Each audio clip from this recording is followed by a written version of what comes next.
Heck, there's more action in a 1980s Chuck Norris movie. Hey, Missing in Action 1 and 2 are fantastic 80s Chuck Norris movies. If you want to go watch a one-man wrecking machine, well, you could watch Rambo, but then you could watch Chuck Norris in Missing in Action 1 and 2.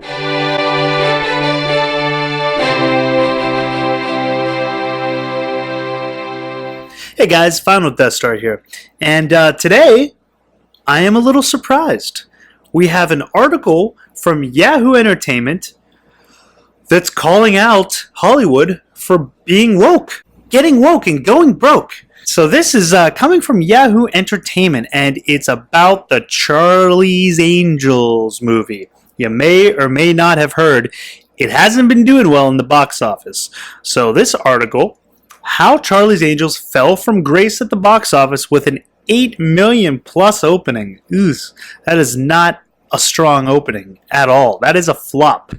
Charlie's floppers. In the wake of Terminator Dark Fate's failure at the box office, the Paramount's recent decision to make Beverly Hills Cop 4 for Netflix, we have further breakdown of cinema's IP in Sony's Charlie's Angels reboot, which was tanking with a god-awful, his words not mine, 8.6 million domestic opening, 27.9 worldwide. Ooh, yeah. Not good. The Elizabeth Banks directed and written produced pick is also opening in 27 offshore markets, China being one where it's also bombing. All of this primed to further spur a WTF reaction and anxiety among film developers, executives in town in regards to what the hell exactly works in this have and have not era of theatrical marketplace. I think it's pretty clear what works and what doesn't work.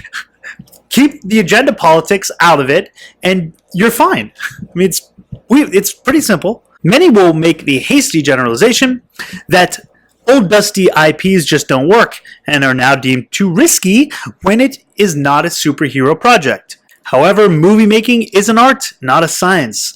And annoying as it might sound, good movies float to the top. And this Charlie's Angels reboot didn't have the goods going back to its script. So it's talking about a script problem here. Okay? The script wasn't that good. This is nice to see a major media outlet talking about this. When it comes to bombing to Charlie's Angels, the takeaway is that what happens when you have an IP, but there's no reason for telling the story. In the walk-up to delivering Jumanji, Welcome to the Jungle, and in the wake of its near $1 billion success, a fever broke out at the Culver City lot in the post-Amy Pascal era to reboot former Sony franchises or extend them. Zombieland Double Tap came out, now Bad Boys 3, and of course Spider-Man. The latter electrified Disney's Marvel. Development studio executives define their being by getting films greenlit, and whenever that happens, it's 90% of the job. And the pressure is on to fill a 10 to 12 picture annual slate in a world where Disney vacuums up all of the IP, the best IP. However, there were script problems, I hear, that could not be resolved. A few months after Banks boarded, even Spiliotopoulos, I probably said that wrong, I'm sorry, came on to write. By the time the cast was assembled in July 2018, Banks had penned the latest draft of the script by Jay Basu, and oversaw the project on the lot. However, I hear that the script for Charlie's Angels really didn't attract top talent. Jennifer Lawrence, Emma Stone, and Margot Robbie. Oh, I guess they were all, they tried to get them.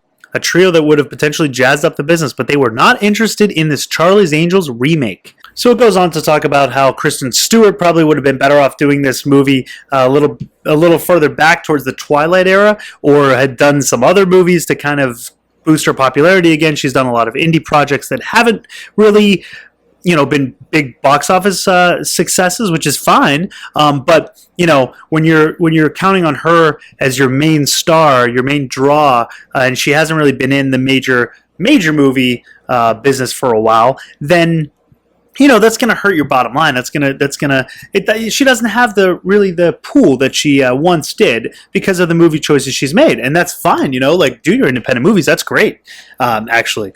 But, it's hard to count on that. Sony knew Charlie's Angels was a one-quadrant movie, eyed at women 13 to 39, especially given its lack of action scenes and wisely limited their exposure to what I hear is about 50% with co-finance partners 2.0 Entertainment and Perfect World. Sony claims the budget is $48 million net.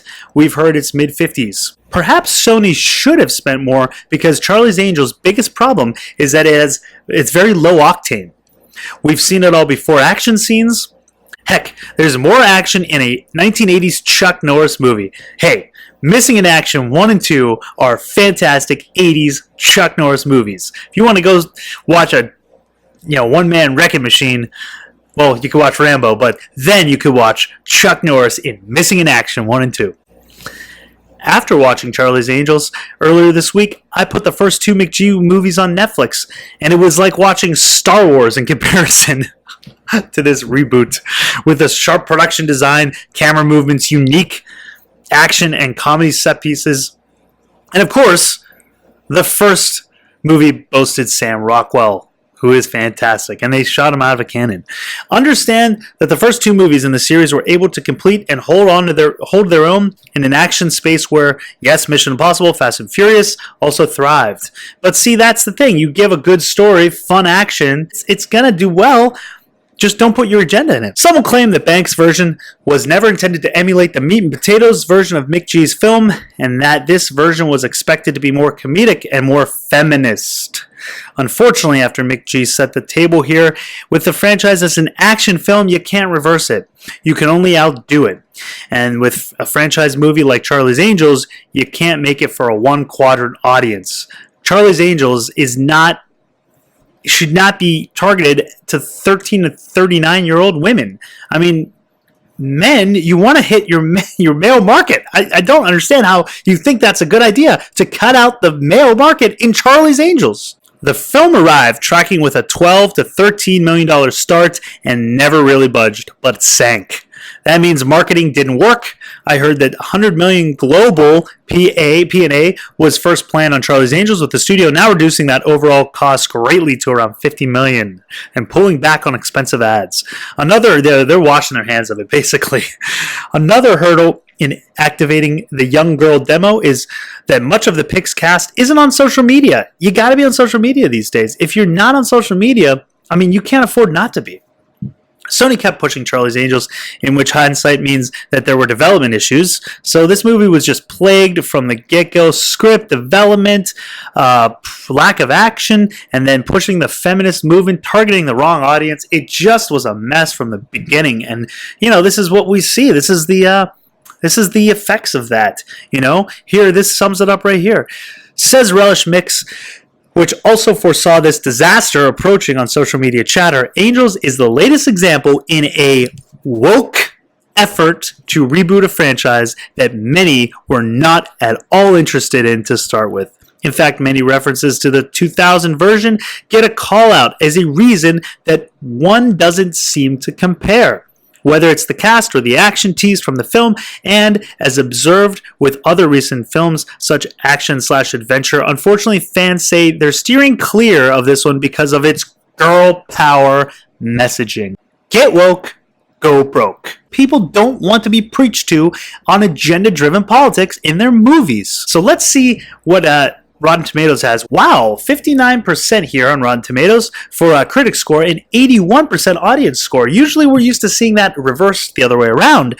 Typically it's the critics that are promoting these woke kind of agenda-driven movies, and it's the audience that is not so thrilled about them and criticizes them. Here we see the opposite thing, which is very interesting. And I wonder what that means. Well, I'll tell you what that means. It means that critics are actually waking up to this. They're getting woke to this whole agenda-driven politics, and the audience is very narrow. The audience that they're aiming is very narrow. They're passionate because they have an 81% here, but unfortunately, the box office isn't reflecting that. So they don't have the numbers. There just aren't enough people who enjoy these kind of agenda-driven movies to want to go see them. The ones that do love them, but there's just not that many of them. So it fails in the box office. So as you can see, this is another example of a movie getting woke and then therefore going broke, as we've said for a time now. Well, what do you guys think? Are you excited to see the Charlie's Angels movie? Have you seen it? Do you recommend it? Is action-packed? and fun as some of these reviews seem to indicate, or is it a little too female empowerment and lacking in the actual good storytelling, as Yahoo seems to indicate? Even the article says the script was a problem. The story was a problem. People weren't interested in it. It had problems in production. So let me know what you think in the comments down below. Thank you for watching the video. Please do subscribe to the channel if you have not already. I really do appreciate it. And give the video a thumbs up, share, and like it. And thank you guys. Until next time, lock the doors and hope they don't have blasters.